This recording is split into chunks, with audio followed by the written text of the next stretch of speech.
Hello guys! 'రహస్యం ఇదం జగత్' 2 అవర్స్ 13 మినిట్స్ రన్ టైమ్‌తో ఈటీవీలో స్ట్రీమింగ్ అవుతుంది. ఇక మూవీ చూసాక ఎలా ఉందో తెలుసుకుందాం. ముందుగా స్టోరీ విషయానికి వస్తే, ఇది ఒక science fiction and mythological thriller movie. ఈ కథ సైన్స్ ఫిక్షన్‌కు, మైథలాజికల్‌ని కనెక్ట్ చేస్తుంది. టైమ్ ట్రావెలర్ కాన్సెప్ట్ నేపథ్యంలో సాగుతుంది. అభిరామ్ అండ్ కీరా ఇద్దరూ యూఎస్‌లో జాబ్ చేస్తూ ఉంటారు. కొన్ని కారణాల వల్ల హీరోయిన్ కోసం హీరో కూడా ఇండియాకి వచ్చి settle అవ్వాలనుకుంటారు.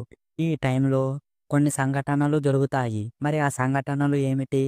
Time traveller concept Abhiram జీవితంలోకి ఎలా వచ్చింది? అభిరామ్ ఏం చేశాడు? చివరికి ఏమైంది అన్నదే మూవీ యొక్క స్టోరీ. మూవీ ఫ్యామిలీతో చూడవచ్చా లేదా అంటే, హ్యాపీగా ఫ్యామిలీతో చూడవచ్చు. అడల్ట్ కంటెంట్ ఏమీ లేదు.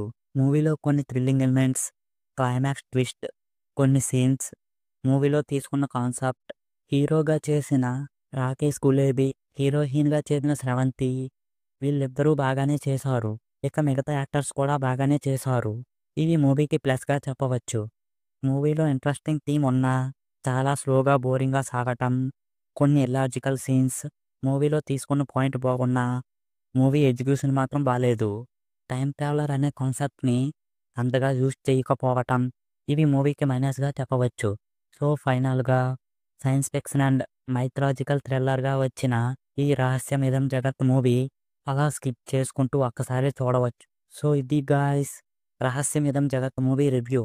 మా రివ్యూ ఎలా అనిపించిందో మాతో కామెంట్స్‌లో షేర్ చేసుకోండి. మళ్ళీ ఇంకో మంచి వీడియోతో కలుద్దాం. Thanks for watching. జై హింద్. Hello guys!